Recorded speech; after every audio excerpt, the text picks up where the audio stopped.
16. Este estudio es muy hermoso porque está hablando de las fiestas. Y nosotros hemos estudiado que hay acá tres fiestas que son la Pascua, el Pentecostés y la fiesta de los tabernáculos. La fiesta de los tabernáculos es la última fiesta que hay, que se celebra durante el año de parte de los judíos. Y se han cumplido ya dos fiestas de estas, que es la Pascua, con la muerte de nuestro Señor Jesucristo. Dice Pablo que Él es nuestra Pascua. Y también se ha cumplido el Pentecostés, que es en sí el día en que el Espíritu Santo se derramó.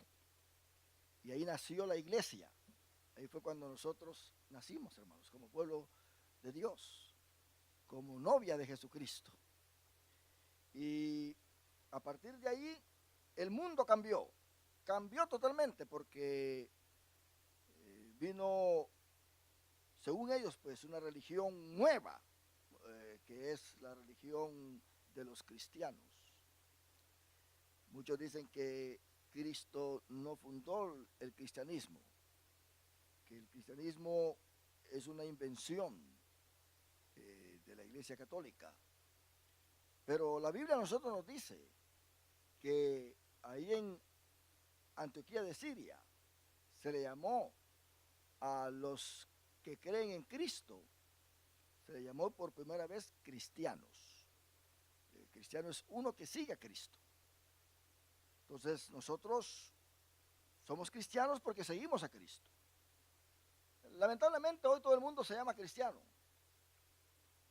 Hasta cuando le pegan a alguien, por ahí le pegaron a un cristiano ahí. ¿Verdad? Ya la palabra cristiano se ha popularizado para toda la gente. Mas, sin embargo, el cristianismo, hermano, fue explicado por el apóstol Pablo. Notemos nosotros que en el Antiguo Testamento Cristo es profetizado. A ver, díganlo. ¿Qué hace el Antiguo Testamento con respecto a Cristo? Es profetizado. Los evangelios, los 4 evangelios, ¿qué hacen los evangelios con Cristo? Lo manifiestan. ¿Se da cuenta? Lo manifiestan. Ya pues, como el Cordero de Dios, lo manifiestan ya encarnado. El libro de los Hechos de los Apóstoles, que más bien son los Hechos del Espíritu Santo, ¿qué hace este libro? Lo proclama, lo predica. ¿Se da cuenta? Ahí están ellos predicando, ¿verdad que sí? Ya Cristo se fue al cielo, pero ahora ellos están predicando. Así que Cristo es proclamado en el libro de los Hechos. Y en las epístolas paulinas, como también las epístolas de Pedro, Hebreos, ¿verdad? ¿Qué hacen estas epístolas? Lo explican, lo explican. A ver, entonces van a decir, ¿el Antiguo Testamento qué hace? Profetiza a Cristo, los evangelios lo manifiestan, el libro de los Hechos lo proclaman y las epístolas lo explican. ¿Se da cuenta? Lo explican. Entonces, ¿y Apocalipsis qué hace?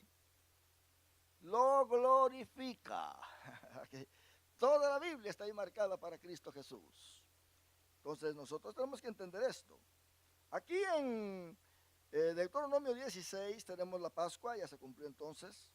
Ahora, la Pascua también es conocida como la fiesta de los panes sin levadura o la fiesta de las semanas, que son 7 semanas corridas. En el primer domingo donde viene la cosecha de la cebada, Dios dice que hay que presentar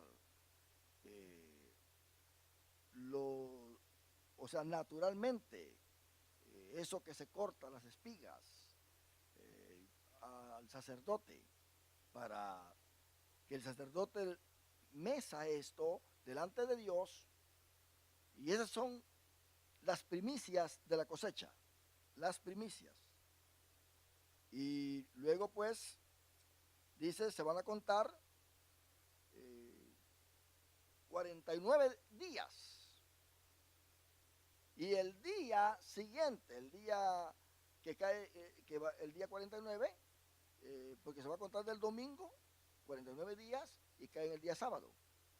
Dice, y el día siguiente se van a presentar 2 panes con levadura, de la misma cosecha, pero ahora ya no son espigas, sino que ahora son 2 panes procesados, pero con levadura. Están 2 panes, y esos 2 panes se presentan delante de Dios, y ese es el día 50, quiere decir, es el día de Pentecostés, ¿se da cuenta? El día de Pentecostés. Entonces, en ese día se presentan estos 2 panes. Ahora, tipológicamente hablando, usted va a leer eso ahí en Levítico capítulo 23. Tipológicamente hablando, estos 2 panes con levadura representan 2 pueblos. Dice el apóstol Pablo que la iglesia está formada de judíos y gentiles. ¿Se da cuenta? Quiere decir que están los 2 panes con levadura. ¿Por qué con levadura? Si la levadura es pecado, es falsa doctrina y todo eso. Es porque en la iglesia va a haber levadura, va a haber cizaña, ¿verdad?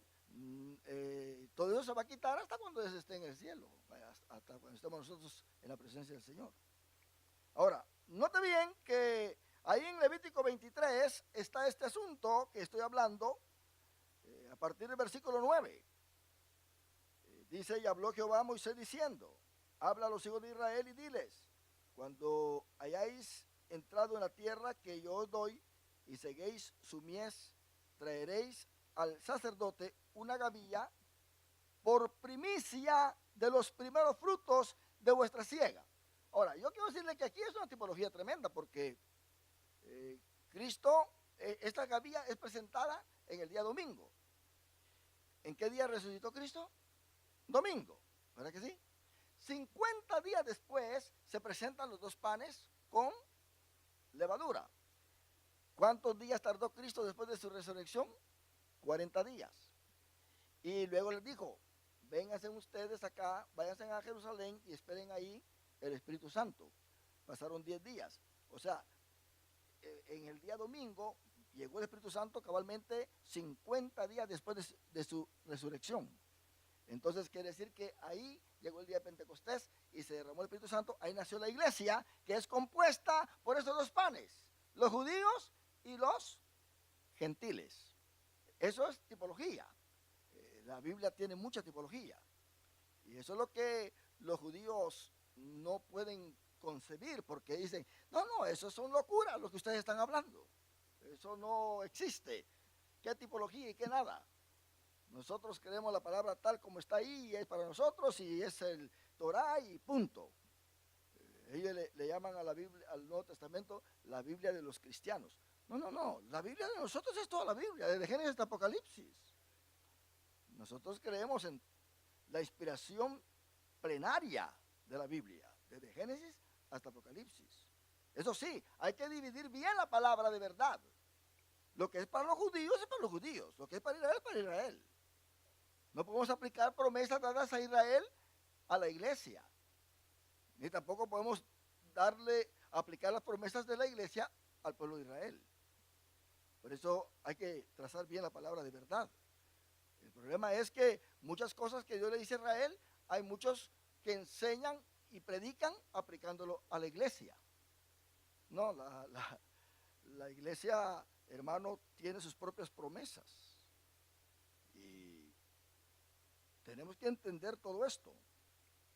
Entonces, aquí vemos nosotros que tenemos el día de Pentecostés, que se celebra. Entonces, Levítico 23, 9, ya lo leímos, y habló Jehová a Moisés diciendo, habla a los hijos de Israel y diles, cuando hayáis entrado en la tierra que yo os doy y seguéis su mies, traeréis al sacerdote una gavilla de primicia de los primeros frutos de vuestra siega. Ahora, ¿cuáles son los primeros frutos? Cristo es nuestra primicia, ¿verdad que sí? y luego sigue la cosecha. ¿Cuál es la cosecha? Nosotros, los que vamos a resucitar si estamos muertos en ese día, que Él venga, ¿verdad? O sea, la cosecha se levanta, ¿verdad? De todo el mundo. Y los muertos en Cristo, dice la Biblia, resucitarán primero. Luego nosotros los que estamos vivos, dice el apóstol Pablo, seremos transformados. Así que esa cosecha se presenta, pero ya Cristo es la primicia de esta cosecha. ¿Por qué primicia? Porque es cierto, hubieron muchas resurrecciones. En el Antiguo Testamento hubieron 2 niños que resucitaron. Vemos también a aquel muerto que tocó los huesos de Eliseo, ¿verdad que sí? Resucitó, y quizás otros más, ¿verdad? Resucitaron. En el Nuevo Testamento Cristo resucitó 3. Y aún a Lázaro lo levantó de la tumba. Pero ellos no son primicia. Son resurrecciones, pero no son primicia. ¿Por qué? Porque no resucitaron con un cuerpo glorificado. Esta gente volvió a morir. Lázaro volvió a morir. Todos los que resucitaron volvieron a morir. Aquel que tocó los huesos de Eliseo, no sé cuántos años más vivió, pero murió otra vez. Así que esa muerte, esa resurrección, no es una resurrección que sea para vida eterna. Cristo dijo que aquellos que creemos en Él vamos a resucitar para vida eterna. Nunca más moriremos. ¿Por qué? Porque Cristo resucitó con un cuerpo glorificado. ¿Se da cuenta? Un cuerpo que traspasa paredes, que se aparece y desaparece. Y no necesita un vehículo para viajar. Entonces, esa clase de cuerpo vamos a tener nosotros la iglesia cuando Cristo venga por nosotros.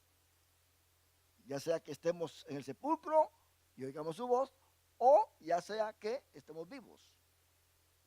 Pero el que resucite, cuando Cristo venga por su iglesia, que es parte de la iglesia, ya no va a morir, porque va a resucitar con un cuerpo transformado, un cuerpo inmortal. Quiere decir que el cuerpo se va a vestir de inmortalidad, nunca más va a morir.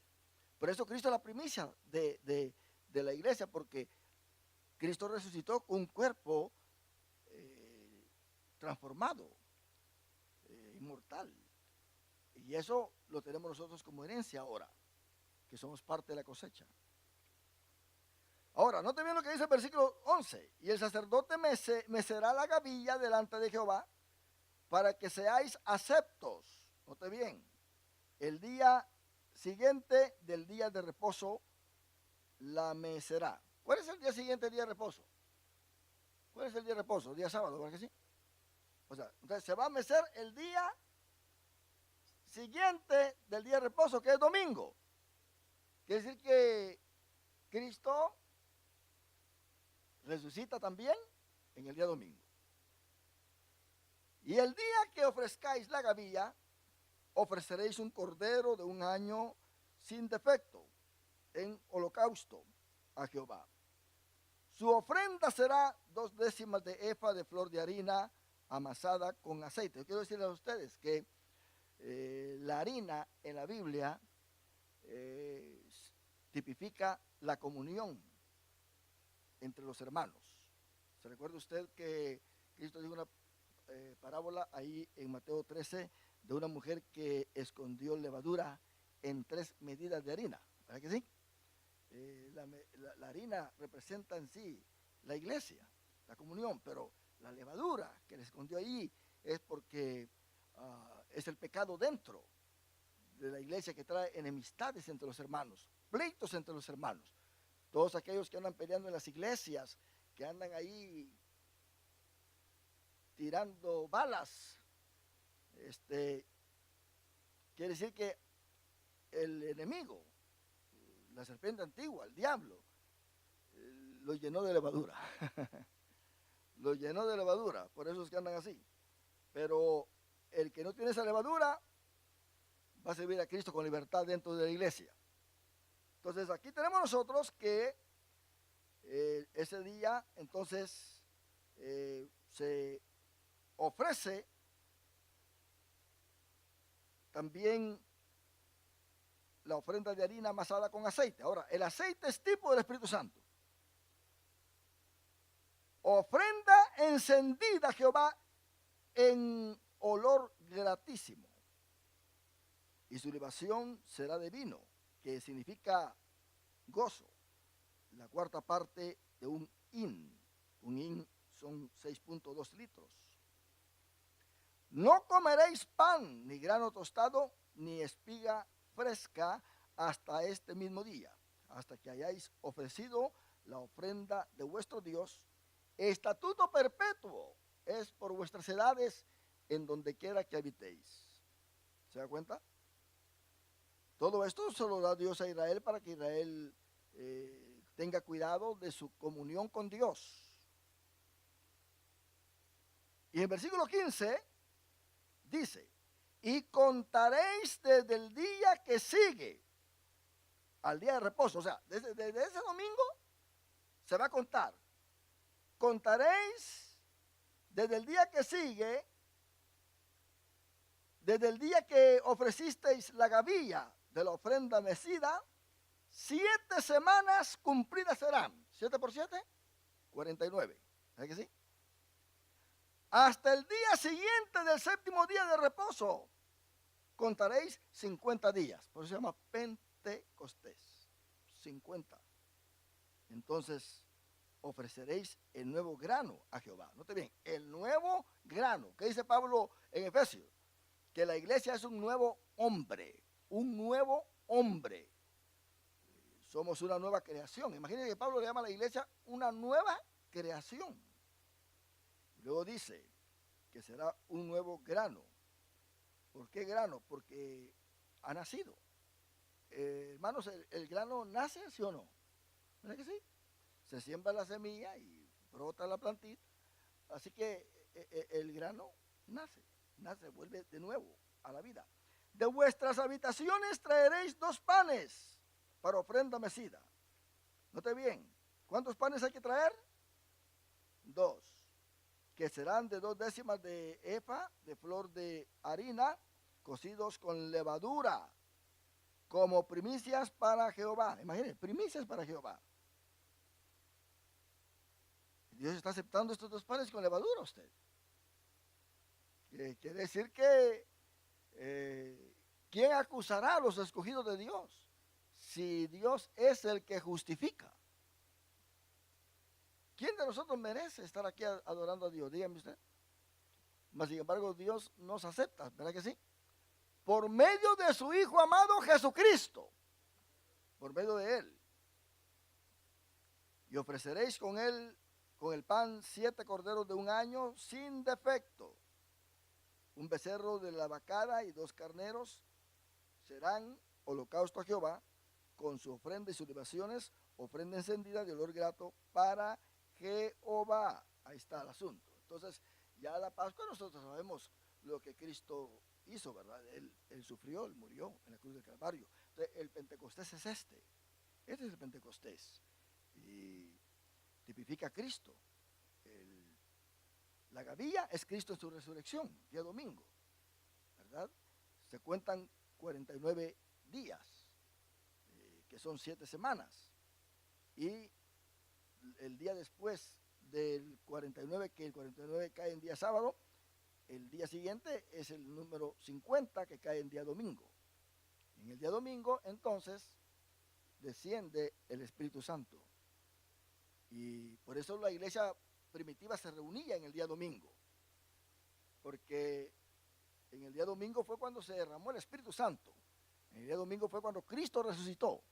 Ahora, no se está cambiando el sábado por el domingo. Hay un gran error de muchos que yo he escuchado. Ya Dios ha reemplazado el sábado por el domingo. No, Dios no ha reemplazado ningún sábado por el domingo. El domingo es un día muy peculiar, es el día de la resurrección, es el día de Pentecostés, que está aquí marcado también en la Biblia. Es cuando se derrama el Espíritu Santo, nace un nuevo grano, un nuevo hombre. con una vida diferente, totalmente diferente. Aquí la ley mosaica no se aplica del todo porque hay otro pueblo que va a estar mezclado con los israelitas, que son los gentiles. Y a los gentiles se les dijo a través de una carta en Hechos capítulo 15 de que ellos no están obligados a guardar la ley. ¿Se cuenta? Y nunca pues la ley se le aplicó a los gentiles de parte de los apóstoles. Y los apóstoles son en sí la máxima autoridad en la iglesia, porque la iglesia está fundamentada, ¿verdad?, en lo que son la doctrina de los apóstoles. Por lo tanto, tenemos acá que en el día domingo se hizo todo esto. Ahora, el judío puede seguir guardando el sábado. Dios le dio a ellos la ley. Ellos pueden seguir celebrando el día que salieron de Egipto, ¿verdad? Ellos no, en otras palabras, uno de los problemas más grandes que hay es que se malinterpreta mal al apóstol Pablo. El apóstol Pablo dice que por la ley nadie se puede justificar, nadie. Pero la ley es buena, dice el apóstol Pablo, es buena, que viene a ser el ayo, viene a ser en sí la niñera, para que cuando el niño crece, entonces ya sabe lo que tiene y lo que vale, y ya por su propia cuenta ministra la casa. Entonces, nosotros tenemos que entender que no podemos quitarle a los judíos que se hacen cristianos su cultura, lo que ellos creen. Ahora, ellos tienen que recibir a Cristo, por supuesto. Ellos tienen que creer que Jesucristo es el Mesías. Y no les va a quitar nada. Simplemente ellos tienen que recibir a Cristo como su Mesías y como su Salvador. El Salvador de sus almas. El problema es que un gentil quiera vivir como un judío usted. Ahí está el problema serio. Que aceptan a Cristo y dicen, ya soy judío. Y no sé de qué tribu soy, pero ya soy. Ya soy israelita, dice. ¿Verdad? Por ahí alguien le dice que es de la tribu de Benjamín. Otro, bueno, el asunto es que la mayoría dice que son de las tribus, de las 10 tribus perdidas, ¿verdad? De las que no, dice, ¿quién sabe? Que quizá yo soy israelita, porque los mesiánicos dicen que aquel que acepta a Cristo es porque de alguna manera tiene sangre israelita, y como Dios promete restaurar, traer de nuevo a las 10 tribus perdidas, que son tipificadas por los huesos secos en Ezequiel. Los huesos secos son las 10 tribus perdidas, que le dice Dios a Ezequiel, ¿vivirán estos huesos? Imagínense, huesos secos. Quiere decir, ¿dónde están estas 10 tribus? No se sabe. Ciertamente cabe la probabilidad de que alguien de nosotros quizá venga por ahí, ¿verdad?, de ese linaje, pero ya no se sabe. Nosotros ya no, los que estamos en la iglesia ya no somos huesos secos de todas maneras. Nosotros ya somos de Cristo. Los huesos secos se quedaron por allá, ¿verdad? Pero entendamos nosotros muy bien que los huesos secos son las 10 tribus. Y le dice Dios a Ezequiel, vivirán estos huesos. Y Ezequiel se les queda viendo, porque este campo estaba lleno de huesos de muertos. Y no solamente dice huesos, dice huesos secos, secos. Y le dice a Ezequiel, tú sabes, Señor, porque yo no te puedo decir que pueden vivir, están secos esos huesos. Y de repente dice Ezequiel que vino un viento, ¿verdad? Un viento, y empezó a cubrir aquel campo. Y empezó aquí a tronazón de huesos. Un hueso buscando al otro. y, a, y a formarse el esqueleto. No cree usted que solamente empezaron a nacer los tendones y la carne y los nervios. No. Un hueso empezó a juntarse con el otro, miren. Y el pie buscó ahí el fémur que le pertenecía. Y hasta que se formó. Y dice Ezequiel que empezaron a formarse en esos huesos los tendones, los tejidos, los músculos, hermano, todo un cuerpo entero se forma. Dice que vio un campo lleno de gente, ¿verdad? Eso es lo que también dice Apocalipsis capítulo 12, que vio una mujer que estaba embarazada, que iba a dar a luz su criatura, y el dragón estaba listo para devorar la criatura tan pronto que naciera. ¿Y qué pasa? Esas son las 10 tribus que van a nacer. Las 10 tribus que van a nacer durante la gran tribulación. Eso es el asunto, hermano. Que se van a dar cuenta de que ese que edificó el templo, que es el anticristo, al principio ellos no lo reconocen. ¿Y qué va a pasar?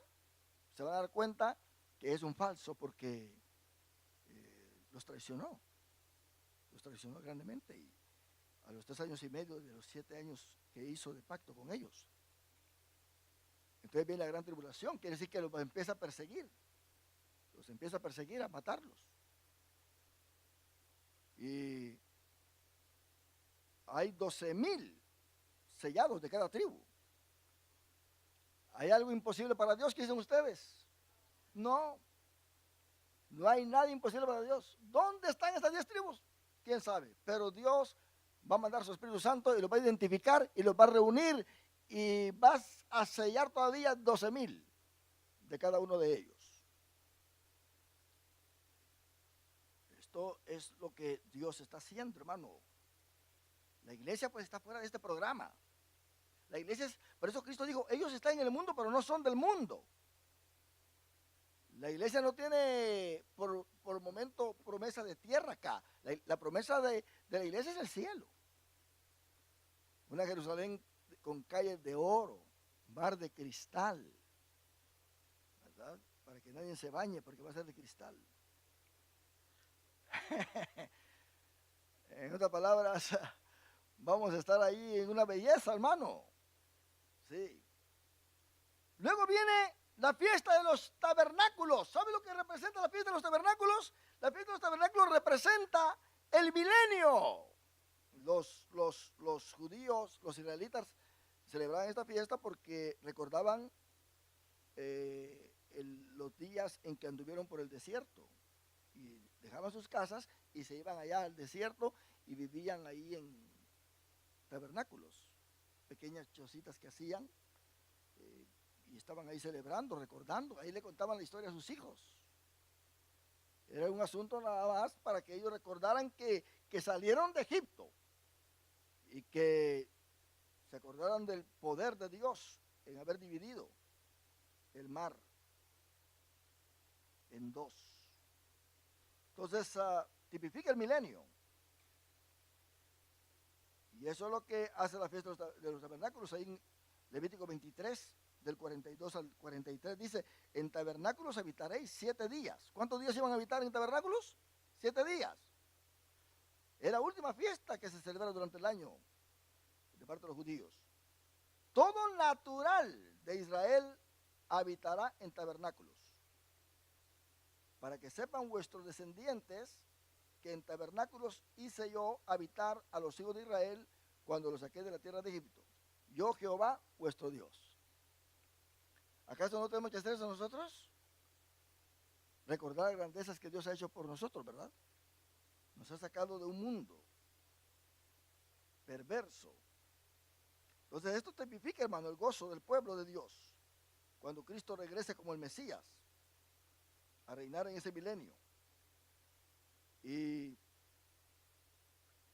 luego, hermano, ahí del versículo 15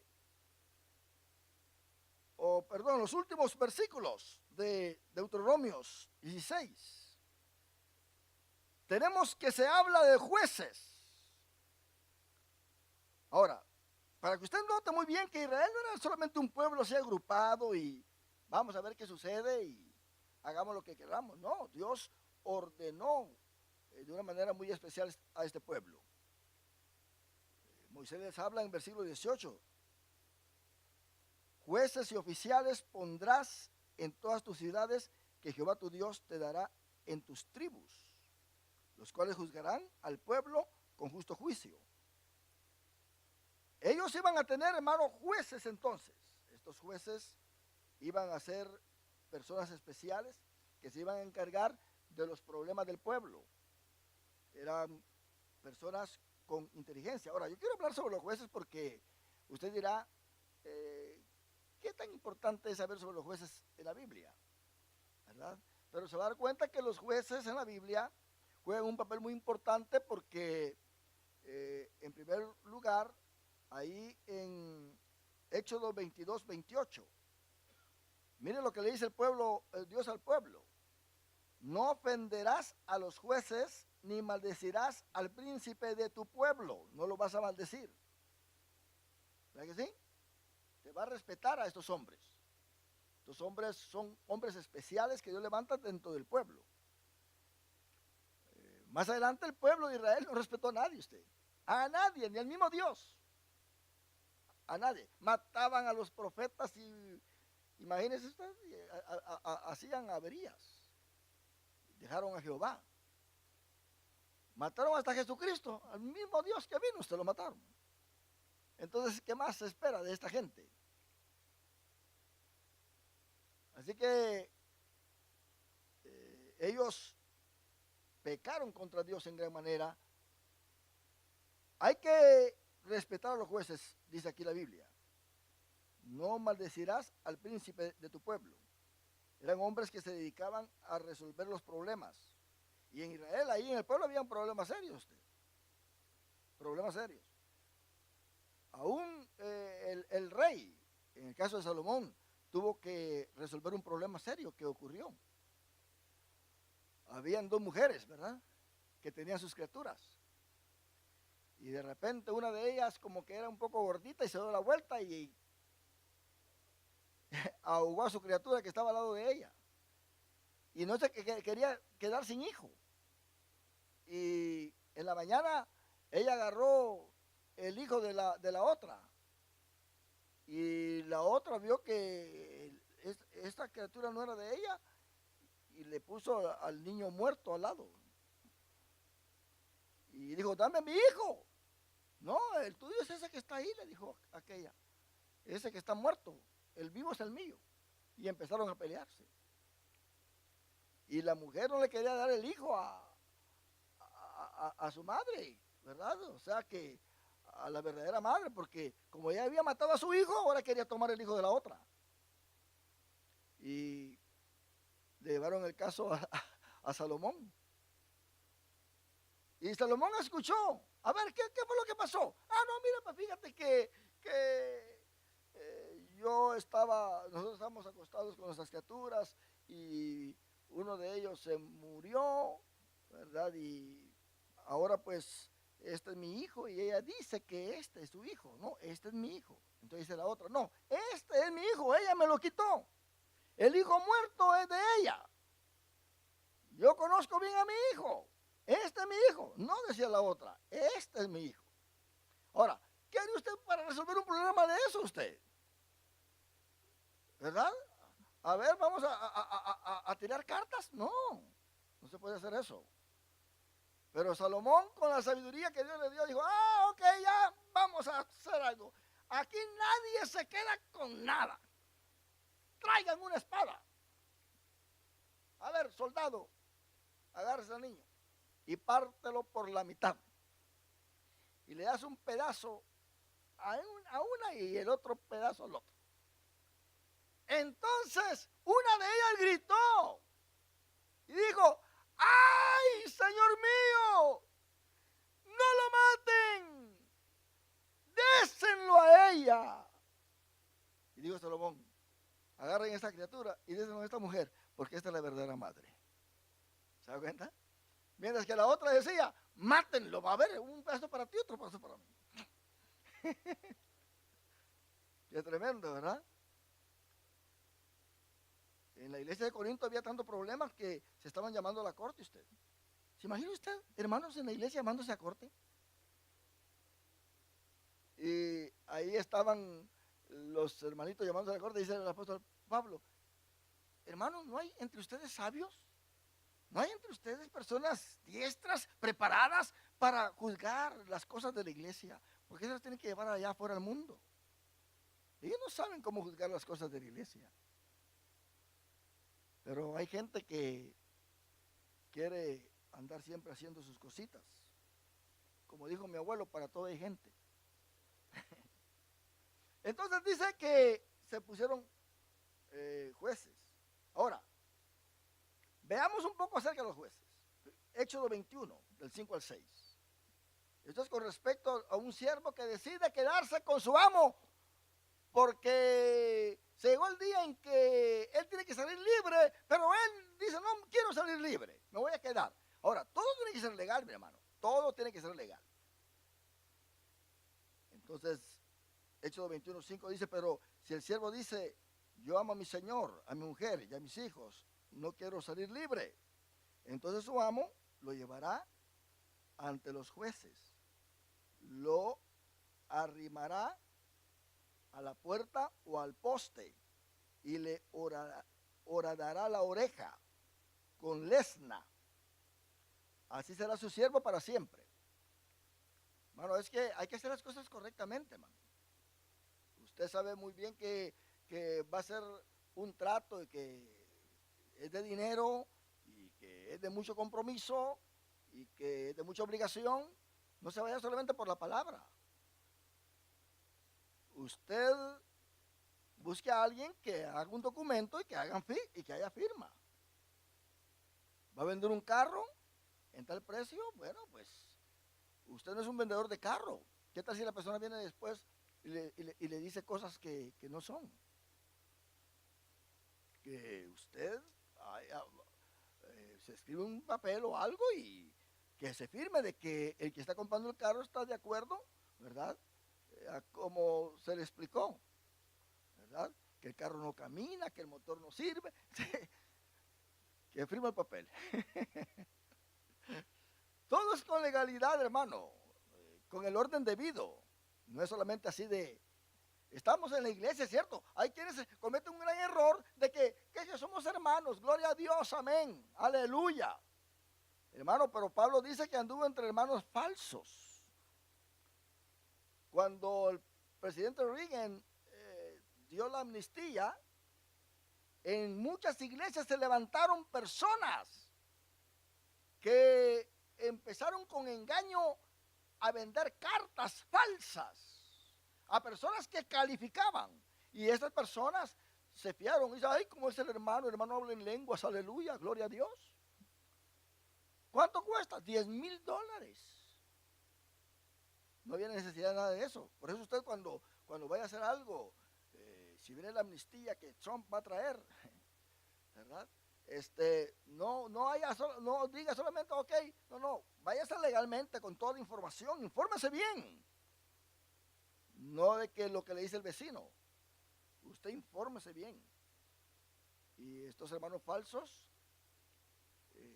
impidieron a que muchos no recibieran su residencia cuando en verdad calificaban. Los dañaron tremendamente. Por eso, hermano, todo hay que hacerlo honestamente. Usted ve a alguien por allá que está vendiendo un reloj en la calle, usted sabe muy bien que ese reloj no viene del barco, ¿verdad? ¿Por qué lo compra, pues? ¿Por qué lo compra? El choro y consentidor pagan pena por igual. Tanto tiene la culpa el que mata a la vaca como el que le ala la pata. Sí, porque si usted sabe que es robado porque usted lo está comprando, usted está llevando maldición a su casa. Es todo lo que está haciendo.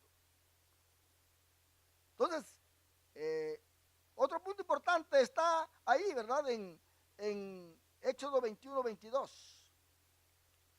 Si algunos riñen y hieren a una mujer embarazada y ésta aborta, pero sin causarle ningún otro daño, serán penados conforme a lo que les imponga el marido de la mujer y juzguen los jueces. Hasta casos de mujeres embarazadas de aquí usted, ¿verdad? Tremendo esto. El marido pues tiene que saber muy bien si tiene embarazada a su mujer, alegrarla, porque se dice que el marido que embaraza a su mujer y en los primeros 3 meses de su embarazo la trata mal y la hace llorar porque la está tratando mal y está haciendo que su mujer esté triste, la criatura se va a formar malamente, va a salir con cara de limón. Y es cierto que la persona que está tratando mal a la mujer embarazada, el feto está recibiendo todas esas contracciones usted. Una mujer embarazada bien tratada sale la criatura muy linda. Sí, estoy animando hermanos para que las hermanas se decidan a dejarse embarazar. Estoy hablando a los esposos, a los casados. Así que hasta en el caso de mujeres embarazadas, los jueces tenían que intervenir. Ahora, con respecto al ladrocinio, ahí en Éxodo 22:8, si el ladrón no es hallado, porque hay ladrones que no se encuentran usted, entonces el dueño de la casa será presentado a los jueces para que se vea si ha metido su mano en los bienes de su prójimo. ¿Se da cuenta? A ver, si por ahí ha echado las uñas. Robar ya no es para el cristiano, hermano. Cuidadito. Usted no le robe ni la paz a su hermano. Ajá. Hay que, yo no robo ni un centavo, pero si le roban la felicidad al otro. La paz, la tranquilidad. Hay gente que siempre anda robando la quietud de los demás. ¿Se da cuenta? Hay que ser, hermano, personas compasivas. ¿Qué con respecto al fraude? En Éxodo 22:9, en toda clase de fraude, ya se trate de buey, asno, oveja, vestido o cualquier cosa perdida, cuando alguien diga, esto es mío, la causa de ambos vendrá ante los jueces y aquel a quien los jueces condenen pagará el doble a su prójimo. Los jueces lo van a juzgar. ¿Por qué? Porque hizo fraude. En una iglesia usted no puede hacer fraude. Especialmente un líder de una iglesia, especialmente una persona con privilegios en la iglesia, no puede andar haciendo fraude porque realmente no puede ministrar de esa manera. ¿Cómo usted va a estar ministrando en la iglesia haciendo fraude? ¿Verdad? Diciendo esto es mío y no es suyo en verdad. Entonces hay que tener mucho cuidado. El fraude Dios lo condena. ¿Qué con respecto a los mismos jueces o príncipes del pueblo cuando se apartan de Jehová? Dice número 25, del 1 al 5. Israel estaba en Sitín cuando el pueblo empezó a prostituirse con las hijas de Moab, las cuales invitaban al pueblo a los sacrificios de sus dioses. El pueblo comió y se inclinó a sus dioses. Así acudió el pueblo a Baal Peor, y el furor de Jehová se encendió contra Israel. Jehová dijo a Moisés, toma todos los príncipes del pueblo y ahórcalos. ¿A quiénes? A los príncipes, a los líderes, ante Jehová. Y a plena luz del día, para que el ardor de la ira de Jehová se aparte de Israel. Y Moisés dijo a los jueces de Israel, ¿se da cuenta? Yo le dice a Moisés, mátalos. Pero Moisés sabe muy bien cómo hacerlo. Se va a los jueces. En otras palabras, Usted, hermano, si sabe que hay personas que pueden, que tienen que tratar con los problemas en una iglesia o cosa por el estilo, usted no tiene que tomar el cargo de venir a enjuiciar, aunque tenga toda la razón. Tiene que saber muy bien cómo hacerlo. Moisés, yo le dije a Moisés que lo haga, pero Moisés dice, aquí en la Biblia, que llamó a los jueces de Israel y les dijo, matad cada uno a aquellos de los vuestros. Un juez juzgando a otro juez, que se han juntado con Baal peor. En otras palabras, la idolatría. Ahora, los jueces tenían que juzgar los casos justamente. Esto es lo que dice la Biblia ahí en Deuteronomio 1:16. Y di a vuestros jueces esta orden: oíd entre vuestros hermanos y juzgad justamente entre el hombre y su hermano o un extranjero. ¿Cómo hay que juzgar entonces? Justamente. No hay que andar ahí con favoritismo. Todo justamente. Porque, hermano, eso es ser justo, ¿verdad que sí? Dice que si el justo con dificultad se salva, ¿en dónde aparecerá el impío y el pecador? El impío es aquel que no es justo, que está dentro de los justos, pero que no es justo. Anda haciendo sus telarañas por ahí, ¿verdad? Y el pecador es aquel que no conoce nada de Dios. Pero ambos se pierden. ¿Dónde van a aparecer estos si el justo con dificultad se salva? Y aún, hermano, hay casos delicados. Cuando hay un testigo falso, ahí en Deuteronomio capítulo 19, versículo 16. Cuando se levante un testigo falso contra alguien para testificar contra él, entonces los dos litigantes se presentarán delante de Jehová y delante de los sacerdotes y de los jueces que haya en aquellos días. Note bien, testigo falso. Usted nunca vaya a ser un testigo falso de nadie, ni porque usted le estén dando $1,000. Hay testigos falsos, ¿verdad?, que se vuelven falsos por el dinero. ¿Cuánto más a pagar, va? Y que ve conmigo a la corte, hombre, y di que no fue así. Te doy 5,000. Ah, pues dame unos 10,000, sí. Ya empiezan a hacer el trato usted. ¡Qué barbaridad! Eso, hermano, no conviene.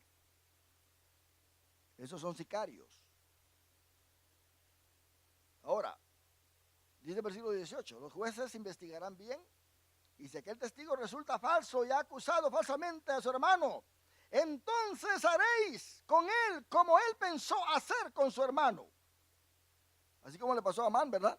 ¿Se acuerdan de Amán lo que pasó? Amán preparó una horca para Mardoqueo. ¿Y quién fue el que terminó en la horca? Sigue, hermano, cuidado. Ya estando en el redil, nosotros no podemos andar preparando horcas para nuestros hermanos, porque nosotros mismos vamos a caer ahí. Cuidado con eso. Por eso hay muchos que ya están ahorcados. Ya no pueden respirar en la iglesia usted. De tanta cosa que han levantado en contra de sus hermanos. Qué terrible usted. Pero qué bueno que aquí no hay ninguno. Sí. Y si encontramos a alguien, hacemos una oración especial, ¿verdad que sí? Ok. ¿Qué pasa cuando es hallado un muerto y que no se sabe quién lo mató? Qué tremendo, ¿verdad? Los jueces juegan un papel muy importante, pero noten bien cómo las cosas se van complicando. Aquí con el testigo falso, no solamente participan los jueces, sino que también participan, en el versículo 17 del versículo 19.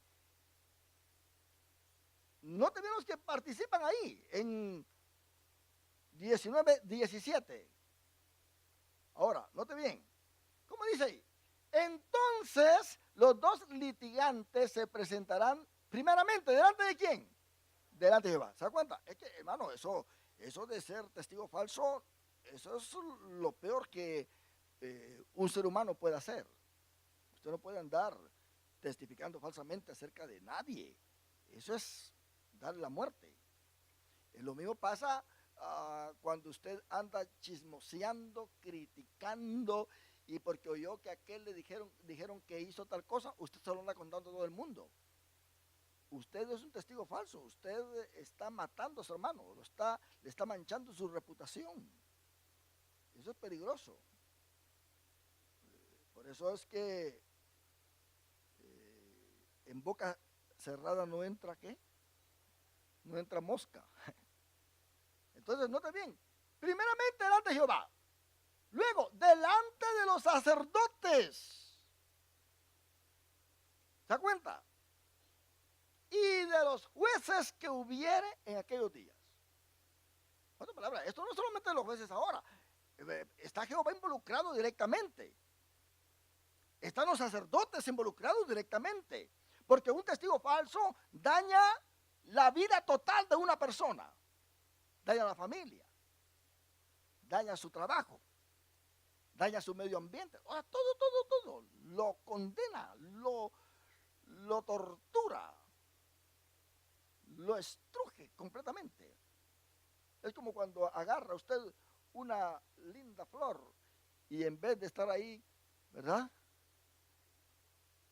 La agarra así, mire. Esto es lo que hace un testigo falso, un chismoso, un criticón, un lengua larga, ¿verdad? Dice Santiago 3 que la lengua es un miembro tan pequeñito, pero que enciende un gran bosque. ¿Cuáles son los árboles en el bosque? La gente, usted.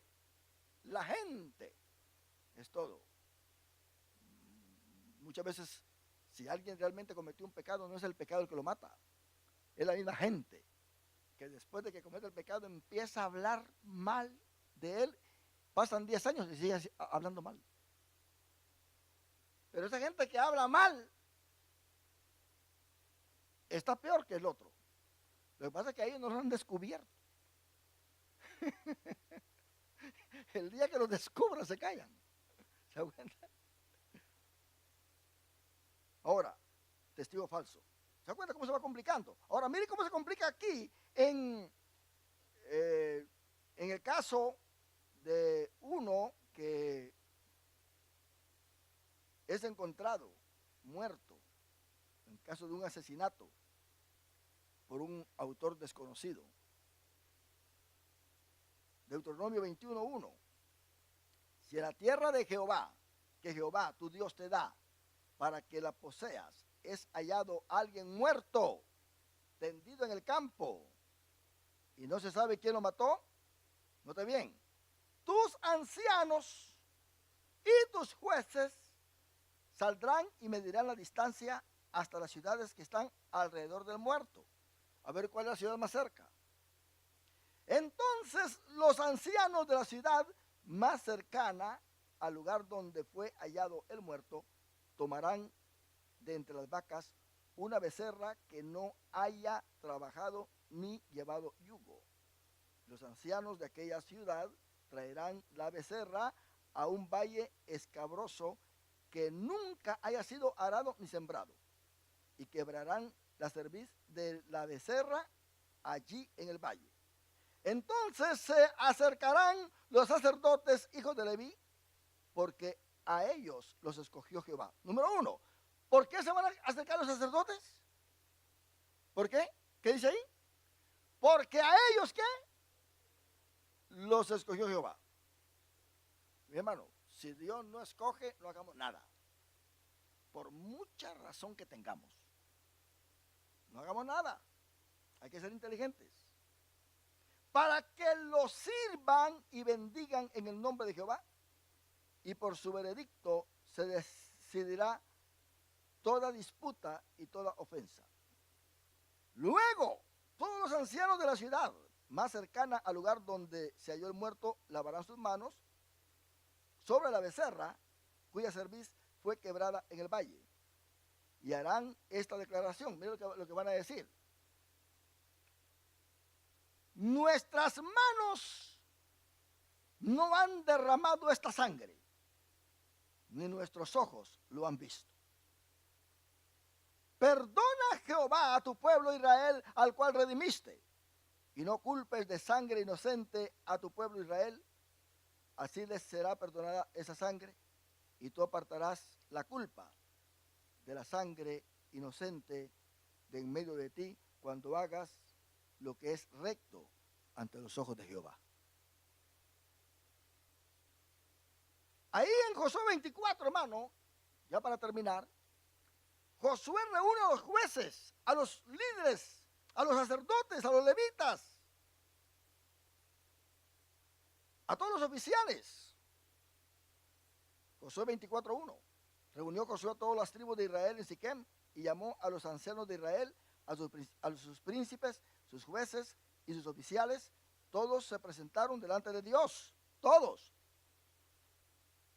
Ellos son los responsables, los líderes de una iglesia, los líderes de una ciudad. Cualquier líder en cualquier grupo es el responsable de su grupo. Por eso tiene que dar buen testimonio, tiene que juzgar correctamente, no tiene que hacer acepción de personas. Imagínense un pastor haciendo acepción de personas. Imagínense un líder espiritual en la iglesia haciendo acepción de personas. A este le hablo, pero a este no. A este le doy privilegio, pero a este no. Una vez me dijo un hermano que llegó a ser presidente de Caballeros. Yo tenía poquito tiempo de estar casado y dice, no, hermano Portillo piensa que en el año que yo voy a ser presidente lo voy a poner a predicar. Lo voy a dejar sentado. Ahora, dígame usted, ¿es buena decisión esa? ¿Eso es ser un buen líder? ¿Para qué es un líder? Para levantar, para hacer crecer al otro, no para hacerse el grande, ¿verdad? Pero bendito sea Dios que, aunque el presidente no me puso a predicar, mi pastor me ponía todos los domingos. Y por ley me tenía que escuchar ahí, sentado. Y no solamente eso, sino que dando la escuela dominical, me tenía que escuchar también, dando la clase. Vino a ser maestro de escuela dominical y cada sábado tenía yo que reunir a todos los maestros para repasar la clase, ahí me tenía que escuchar. Y cumplió su palabra, no me puso en ese año, todo ese año no me puso, no me dio ningún privilegio, dijo que me iba a tener sentado, me puso en disciplina. Un líder no tiene que hacer eso, tiene que ser amoroso, tiene que levantar, ¿verdad? Eso sí, que si alguien pues merece disciplina, tiene que ser el pastor, los líderes de la iglesia, pero una persona así que no está autorizada no puede poner disciplina a nadie, a nadie. Un pastor tiene que velar. Muchas veces yo me acerco a los presidentes y noto que hacen una rotación y luego noto que hay algunos hermanos que no los veo muy seguido aquí, tomando privilegios. Casi veo quizás los mismos. Y les digo, ¿qué está pasando? ¿Qué está pasando que hay quienes yo no veo acá y la lista es grande? ¿Y por qué ustedes no se van bien con la lista? ¿Qué está pasando acá? Entonces, el pastor tiene que estar ahí siempre encima usted, velando por sus ovejas, que todas estén creciendo unánimemente. ¿Se da cuenta? Que no haya ninguna discordia, ninguna cosa malévola. Porque un líder, hermano, a las escondidas puede hacer cualquier cosa. Y hay gente que no le gusta decir las cosas. Dice, es que va a pensar el pastor que yo lo estoy peleando por privilegio. No. El punto es que hay que crecer todos uniformemente en la presencia del Señor. Ningún líder tiene que tener favoritismo en una iglesia. Y el pastor tiene que ver y decir, bueno, yo estoy viendo que mi hermano ya tiene 6 meses, no le da ningún privilegio. ¿Qué está pasando? Y es un miembro fiel. Ahora el pastor tiene que fijarse que es un miembro fiel. ¿Verdad que sí? Pero resulta que el líder dice, pastor, es que yo sé algo de él que usted no sabe. ¿Cómo es eso? Si el primero que tiene que saber es el pastor. No puede tomar decisiones de esa manera. Si usted piensa que hay alguien en la iglesia que no puede tener privilegios, usted tiene que acercarse al pastor, a los líderes y decir, yo pienso que el hermano no puede tener privilegios por esto y esto y esto y esto y esto y esto y esto. Entonces ya se ve si es cierto aquello o no. ¿Se da cuenta? Porque el asunto no es solamente de hacer las cosas. Y Josué le dice a los que están acá, vengan para acá todos ustedes, vengan para acá. Ustedes tienen que recordar siempre como líderes de dónde Dios los sacó. Ustedes no se hagan grandes, porque vuestro padre, Abraham, era un idólatra también. Y de allá Dios lo llamó y lo trajo para esta tierra. Así que ustedes no vienen de ninguna fuente muy buena que se diga. Pero ustedes sean fiel a Dios. Acuérdense de lo que Dios ha hecho por ustedes. Amen a Dios. Cuiden por su gente. Trabajen duramente. Sean ejemplo para ellos. Porque yo les digo a ustedes que teman a Jehová. Porque yo a Jehová he servido con integridad. Sus ojos lo han visto. Y en el versículo 14 les dice eso. Ahora pues, temed a Jehová y servidlo con integridad y verdad. Quitad de en medio de vosotros los dioses a los cuales sirvieron vuestros padres al otro lado del río y en Egipto. Y servid a Jehová. Y luego le dice, si mal os parece a vosotros servir a Jehová, escogeos hoy, no mañana.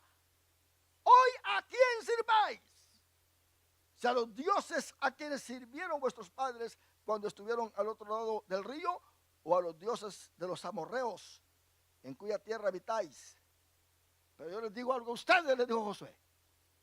Cualquiera que sea la decisión de ustedes, mi casa y yo serviremos a Jehová.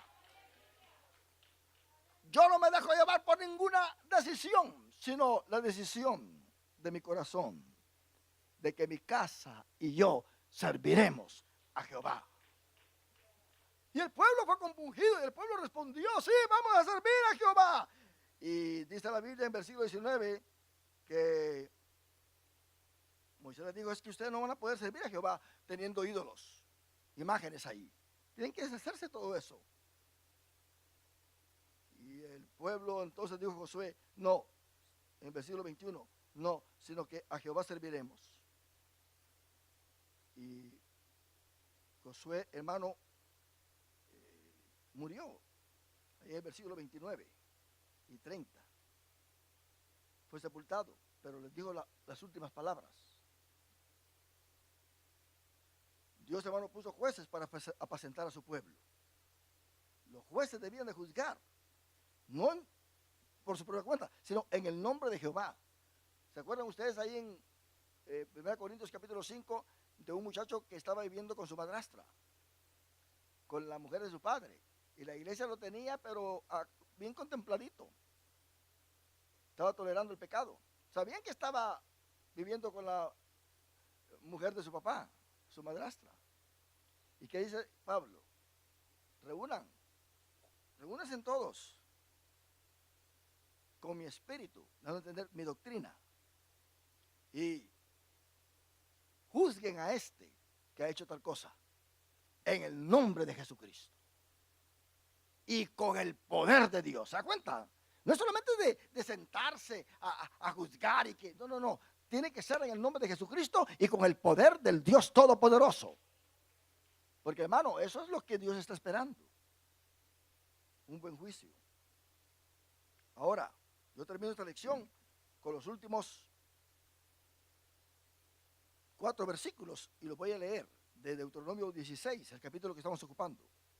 ¿Por qué pasan estas cosas? ¿Por qué hay jueces que se corrompen? ¿Por qué el pueblo entonces empezó a irse tras ídolos? ¿Por qué los príncipes y por qué los líderes empezaron a dejar a Jehová? Hay cosas, hermanos, que si al principio no las cuidamos, nos puede corromper a todos. Empezando con las pláticas. Dice la Biblia que toda mala conversación corrompen ¿qué? Las buenas costumbres. Empiece usted a hablar mal de un hermanito que ahora mismo le cae bien, de una hermanita que ahora mismo le cae bien, se da cuenta que a la semana la va a ver y le va a retumbar. Y dice, no soporto ver a esa persona. ¿Por qué la odia? Porque empezó a hablar mal de él o de ella. Cierra su boca y ore por esta persona, se da cuenta que cada día la va a estar amando más. ¿Se da cuenta? Hay que saber que los malos principios nos llevan a grandes ruinas. Dice acá, versículo 19. Cuando después de hablar de los jueces, no te tuerzas o no tuerzas el derecho. En otras palabras, uno sabe muy bien lo que es recto, pero muchas veces uno lo tuerce para tomar nuestros propios beneficios. Hermano, no podemos hacer eso. ¿Cómo usted va a apoyar a personas que no aman a Dios? Mire, usted se da cuenta de estos grandes líderes espirituales que apoyan a personas perversas dentro de las iglesias, que se vienen en contra de los siervos del Señor, se vienen en contra de hermanos espirituales en la iglesia, se vienen en contra de la doctrina, y estos por intereses mezquinos apoyan a esta gente que no ama a Dios. ¿Qué dice acá? No tuerzas el derecho, no hagas acepción de personas, lo que les acabo de decir. El liderazgo es muy peligroso, porque el liderazgo te puede dar poder para destruir a tu hermano. Y si no oras, si no estás en comunión con Dios en la iglesia, puedes venirte hasta en contra de tu pastor. Puedes empezar a juzgar a tu pastor porque te crees que eres líder. Te crees que estás llevando a cabo un liderazgo y es muy peligroso. Eso fue lo que pasó con Lucifer allá en el cielo, usted. Que apenas Dios lo hizo que estuviera dando luz, que quiso ser como él, usted. Por eso dice la Biblia que hay que estarnos exhortándonos unos a los otros. Cuando tú, mi hermano y mi hermana, veas que tu cónyuge, que tu hijo, que tu hermano, que tu primo, que viven en la misma casa, empieza a hablar del siervo del Señor, inmediatamente cállalo, porque puede dañar toda tu casa. Lo vas a escuchar y después toda la familia va a venir a estar fuera de la iglesia, porque el diablo así trabaja. Por una sola palabrita se enciende ese gran fuego. Hay un dicho que dice, la peor palabra del mundo es la guerra. La peor palabra del mundo es la guerra. Pero si hablas cosas positivas en tu casa y bendices aún hasta tus enemigos en tu casa, Dios te va a bendecir grandemente. Dios te va a dar fuerza, te va a dar sabiduría. No hagas acepción de personas, ni tomes soborno. Cuidado con tomar soborno, porque esto pervierte el corazón de los líderes. Usted sabe, los padres cuando le caen bien un muchacho, dicen, ay, ¿cómo quisiera ese muchacho para mi hija? ¿Verdad que sí? Bueno, voy a contar una experiencia que yo tuve así, no muy, había unos padres que me querían para su hijo, usted. Y yo miraba que me traían regalitos, que me invitaban a comer, que me invitaban para allá, al rato usted me tiran la red. No, pues cuando a usted le hacen favores y favores y favores y favores y de repente viene alguien para quitarle el hachazo, usted va a decir, le va a dar pena decir no. Cuando los muchachos venían de allá, pues las muchachas principalmente venían de allá, de nuestros países, en los tiempos de los 70, de los 80, que no había tanta cosa con la migración había, pero no era tan estricto como es ahora. Venían las muchachas todas solitas por acá y habían muchachos que se aprovechaban. Quizás muchachos ahí, hombres ya mayores, y les compraban vestidos, les compraban acá, les daban dinero para después tirarles el gancho. Entonces la muchacha pues ya se veía comprometida. Es que él ha sido bueno conmigo, ¿cómo le voy a decir que no? Se ha esmerado. Y como aquí, cuando alguien viene de allá para acá, como que se empiezan a hacer usted, ¿verdad? A ver un nuevo mundo, ¿sí? Todo, sin la familia, sin nada usted. Entonces cualquiera se aprovecha. ¿Se da cuenta? Eso pues es así. Cuidado con el soborno. Cuidado. Porque el soborno puede surgir en muchas esferas. Luego dice acá que ciega los ojos de los sabios. Imagínese usted, y pervierte las palabras de los justos. Eso es el soborno. La justicia seguirás para que vivas y heredes la tierra que Jehová tu Dios te da. Y luego viene la idolatría. No plantarás ningún árbol para acera cerca del altar de Jehová tu Dios, que tú le habrás hecho, ni te levantarás estatua, lo cual aborrece Jehová tu Dios. En otras palabras, no lleves ni el árbol de Navidad a tu casa, que eso no tiene nada que ver con el nacimiento de Cristo, no tiene nada que ver con eso. Yo no sé quién inventó el árbol para los cristianos. Eso no tiene nada que ver con eso. Y ahí están llenos de luces y cuanta cosa. Esa es adoración acera. Están adorando al árbol, ¿se dan cuenta? Sin querer queriendo, dijo alguien. Bueno, estas son clases, hermanos, que no a todos les gusta. La gente siempre quiere clases de, anímeme por favor, ¿verdad? Dígame que voy a ser rico. Dígame esto, cosas bonitas. Pero estas son clases importantes que nosotros como cristianos lo debemos de tener, de saber, para que entendamos que la Biblia habla de esto mucho, para que nosotros podamos ser un pueblo legal delante de Dios. ¿Cuántos decimos un aleluya, mis hermanos? Póngase de pie, damos gracias a Dios por esta palabra tan hermosa.